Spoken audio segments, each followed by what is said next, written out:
नमस्कार, मैं अमित और आप देख रहे हैं आंखें न्यूज 24। तेजस्वी यादव के ट्वीट पर बिहार सरकार के मंत्री नीरज सिंह बबलू का बड़ा बयान आया है। उन्होंने कहा कि बिहार में जो अपराध होता था उसके जनक ही राजद के लोग थे। 1990 के दशक को याद कीजिए, बिहार के लोग जंगल राज से जाने जाते थे। पूरे देश में बिहार बदनाम हो चुका था, इसलिए ये सब करवाने वाले राजद के लोग थे। और उन्होंने क्या कुछ कहा, सुनिए इस वीडियो में। सबसे पहले तो मैं ये बता दूं कि अपराध पर आरजेडी को बोलने का कोई अधिकार नहीं है। काहे कि बिहार में जो अपराध कभी हुआ करता था उसके जनक आरजेडी के लोग थे। आरजेडी वाले ही बिहार को बदनाम करने की कोशिश किए और 90 का दशक आप याद करिए, बिहार को जंगल राज के नाम से लोग जाने जाते थे। पूरे देश में बिहार बदनाम हो चुका था। ये करने वाला कोई नहीं, सिर्फ और सिर्फ आरजेडी के लोग थे। इसलिए आरजेडी के लोगों को अपराध पर कम से कम बोलने का कोई अधिकार नहीं है। काहे कि जिस तरह का अपराध बिहार में हुआ, चाहे वो चारा घोटाला हो, चाहे वो अलकतरा घोटाला हो, चाहे नौकरी के बदले जमीन लिखाने की बात हो, चाहे अपराध ऐसा होता था कि जब अपहरण होता था तो मुख्यमंत्री आवास में उसका फैसला होता था कि 1 करोड़ देना है कि 5 करोड़ देना है, जो कहीं देश में नहीं हुआ करता था। उस तरह की घटना बिहार में हुआ करती थी। तो जनता मन बना के बैठी हुई है कि वो दिन फिर नहीं आने देंगे कि जब अपहरण होगा और मुख्यमंत्री आवास में उसका फैसला होगा। इस तरह का अपराध कभी बिहार में नहीं होने वाला, इसलिए उनको बोलने का अधिकार नहीं है। देखिए, कांग्रेस का चेहरा अब सामने आ गया है कि कांग्रेस का क्या अंदर काम चल रहा है, किस तरह का काम कांग्रेस का है, अंदर क्या है बाहर क्या है, ये सब कुछ सामने आ रहा है। किस तरह से नाम बदलने का कांग्रेस प्रयास कर रहे हैं। जो लोग जिनका पुराना नाम है, स्थापित नाम है, ऐसे लोगों को, मतलब कांग्रेस का हर तरह का जो कुकृत्य वाला चेहरा था वो अब सामने आ रहा है। जनता तय करेगी कांग्रेस का क्या लेना चाहिए। काहे कि बिहार में जो अपराध कभी हुआ करता था उसके जनक आरजेडी के लोग थे।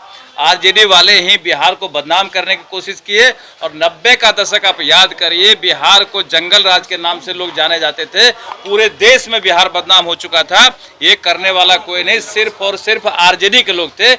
इसलिए आरजेडी के लोगों को अपराध पर कम से कम बोलने का कोई अधिकार नहीं है। काहे कि जिस तरह का अपराध बिहार में हुआ, चाहे वो चारा घोटाला हो, चाहे वो अलकतरा घोटाला हो, चाहे नौकरी के बदले जमीन लिखाने की बात हो, चाहे अपराध ऐसा होता था कि जब अपहरण होता था तो मुख्यमंत्री आवास में उसका फैसला होता था कि 1 करोड़ देना है कि 5 करोड़ देना है, जो कहीं देश में नहीं हुआ करता था। उस तरह की घटना बिहार में हुआ करती थी। तो जनता मन बना के बैठी हुई है कि वो दिन फिर नहीं आने देंगे कि जब अपहरण होगा और मुख्यमंत्री आवास में उसका फैसला होगा। इस तरह का अपराध कभी बिहार में नहीं होने वाला, इसलिए उनको बोलने का अधिकार नहीं है।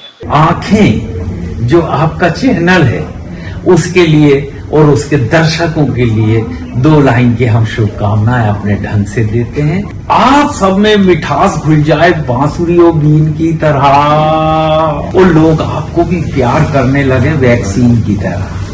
हंसते रहें, मुस्कुराते रहें और देखते रहें आंखें न्यूज 24। अगर आपने अभी तक हमारे चैनल को सब्सक्राइब नहीं किया है तो हमारे चैनल को जल्द से जल्द सब्सक्राइब करें, लाइक करें, शेयर करें।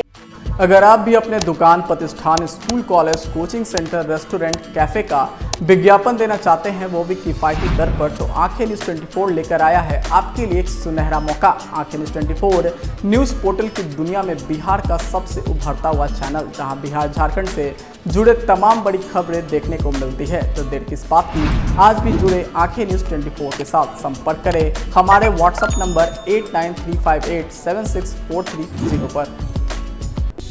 क्या आप पत्रकारिता के क्षेत्र में अपना कैरियर बनाना चाहते हैं? तो आज ही royal Ashoka institute of mass communication and journalism में अपनी जगह सुनिश्चित करें। आर्यभट्ट ज्ञान विश्वविद्यालय पटना से मान्यता प्राप्त 100% प्लेसमेंट के साथ royal Ashoka institute of mass communication and journalism, नामांकन जारी है। हमारा पता है DS/16 गायत्री मंदिर के समीप, कंकड़ बाग, पटना 8,20,000। आप हमें संपर्क भी कर सकते हैं। हमारा मोबाइल नंबर है 9955456126।